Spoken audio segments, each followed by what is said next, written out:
Čaute freelifery. V dnešnom videu sa zameriame na plánovanie túry ski alpinistickej alebo zimnej, ako by to zrovna malo prebiehať, na čo nezabudnúť, čo si nezabudnúť a na čo si dávať pozor.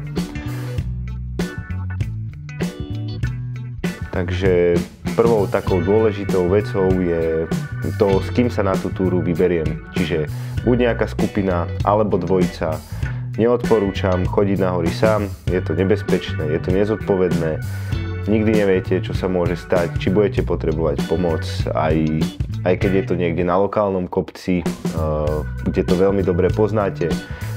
Môže sa stať nejaká nečakaná udalosť. Fakt, nechoďte na hory sami, vždy aspoň dvaja.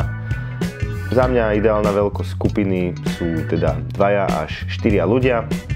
Keď je skupina príliš veľká, to znamená už 5 a viacej ľudí, nastáva tam zdržovanie, je to pomalšie, čakáte sa navzájom.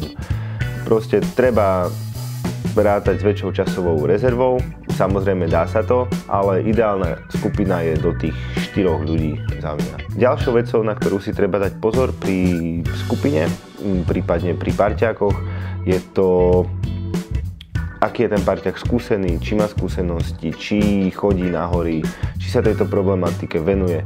Pokiaľ idem s niekým na hory prvýkrát, tak je vhodné voliť ľahkú túru, kde sa v podstate spoznáme, vieme, kto je na čom, kto si čo môže dovoliť, kde budeme lyžovať a tak ďalej.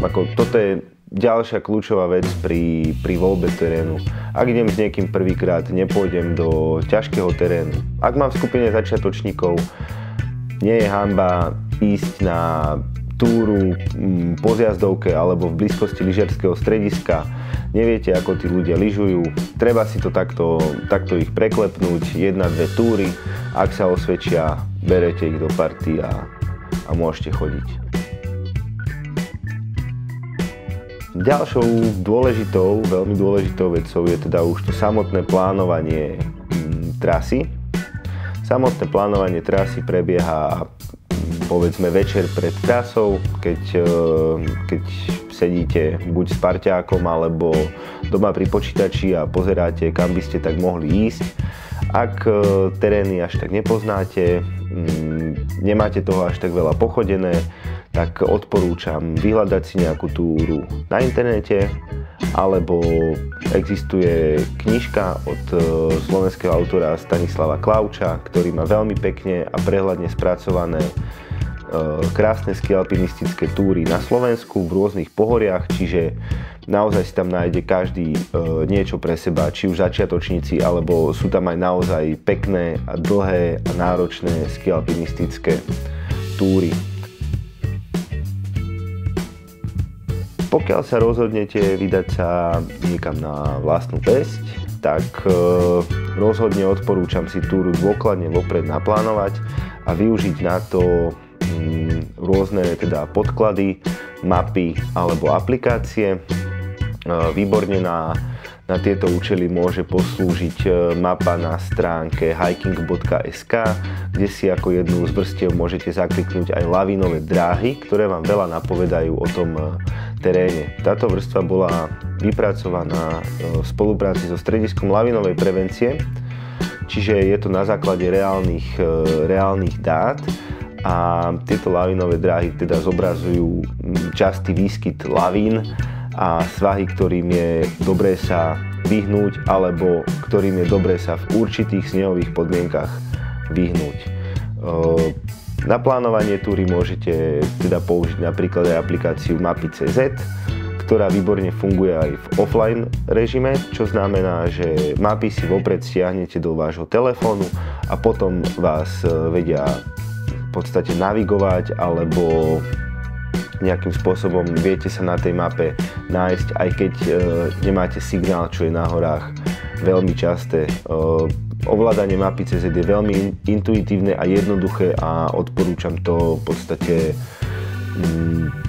všetkým začiatočníkom. Pokiaľ chcete mať nejakú ešte lepšiu mapu, tak existuje aplikácia Locus. Prípadne na to plánovanie ja často používam aplikáciu FedMap. FedMap je v podstate 3D mapka, ktorá vám zobrazuje terén. Takisto si na tejto mape viete navoliť rôzne vrstvy, či už je to sklon terénu, alebo je to zobrazenie rovín. Je to veľmi pekná 3D mapka, ktorá naozaj vie výborne poslúžiť. A navyše niekedy v niektorých pohoriach sa tam nachádzajú aj tipy na skialpinistické túry, čiže ak hľadáte nejaký tip, môžete sa inšpirovať aj touto aplikáciou. Čo sa týka samotnej túry, tak dôležitými faktormi sú prevýšenie, dĺžka a čas, ktorý bude potrebný na absolvovanie tejto túry. Prevýšenie, samozrejme nastúpané výškové metre. Ste v horách, takže nejaké metre určite nastúpate. Čo sa týka nejakých celodenných túr, tak treba počítať s prevýšením zhruba od nejakých 800 metrov až do koľko vás pustia nohy. To už je na každého fyzickej kondícii.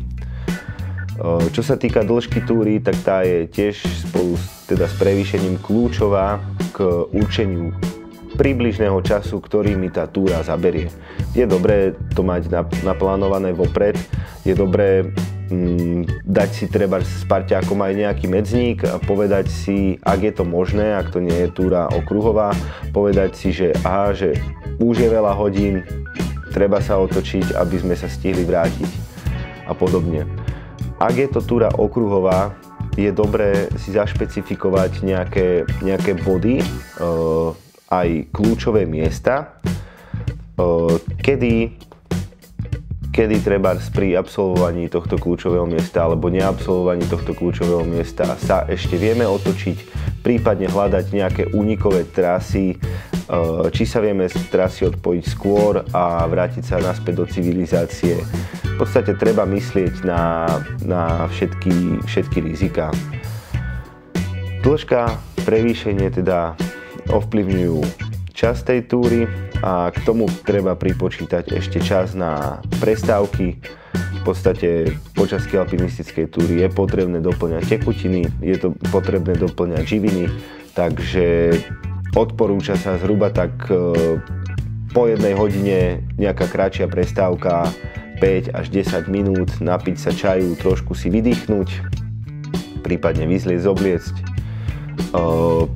Ak sme na celodennej túre, tak v obedovom čase je dobré teda si dať nejakú dlhšiu prestávku, možno 20 minút, pol hodinka, kým sa človek naje, trošku zregeneruje a môže pokračovať ďalej. Čo je potrebné teda pred túrou sledovať aj niekoľko dní vopred, tak je počasie a lavínová predpoveď.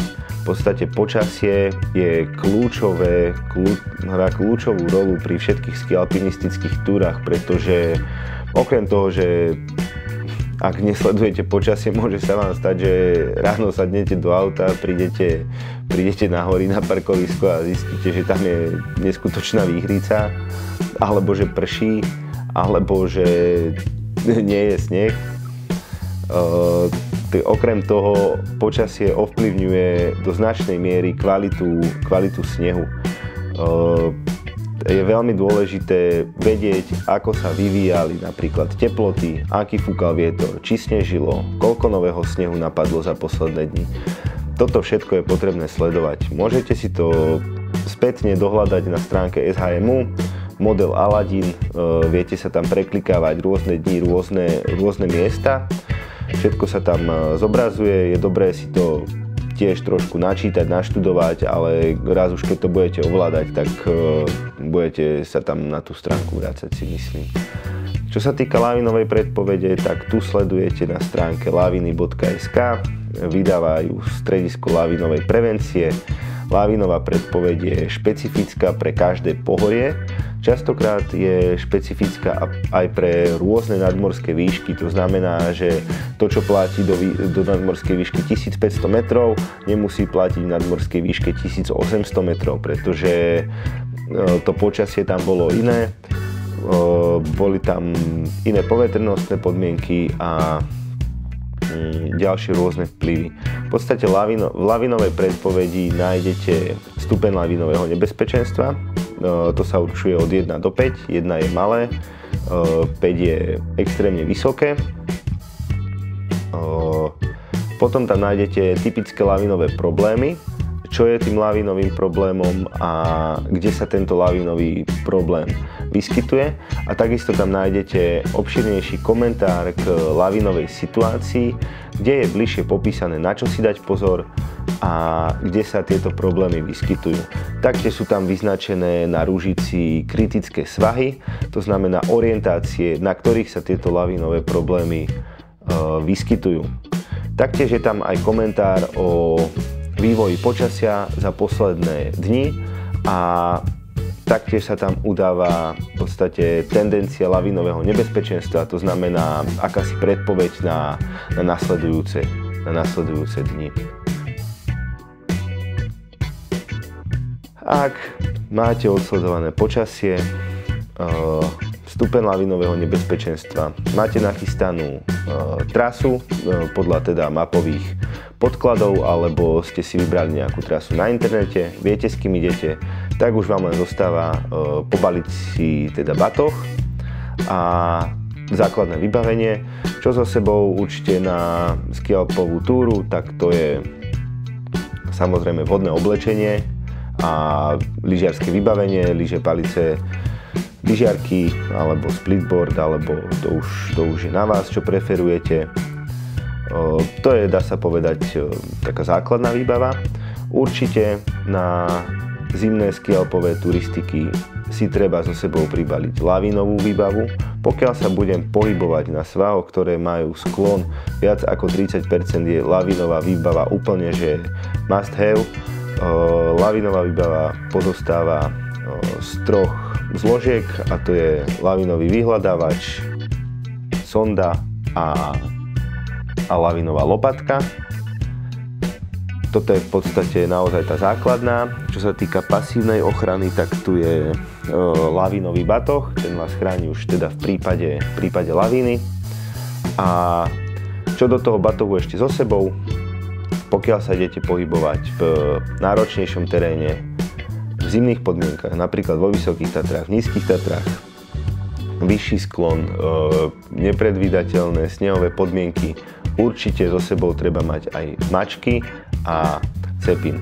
Tieto dve veci vám dokážu naozaj pomôcť, keď ide do tuhého a netreba sa spoliehať na to, že však už som tam bol, proste mačky a cepín do vyšších hôr v zime naozaj patria. Okrem tejto výbavy si do batohu so sebou pribalte napríklad nejaké náhradné oblečenie, jedno termotričko, suché, možno náhradné rukavice, ak by vám premokli, alebo čapicu. A samozrejme netreba zabúdať na tekutiny a jedlo, prípadne nejaké sladkosti alebo sneky, niečo rýchle na doplnenie energie, keď už nebudete vládať.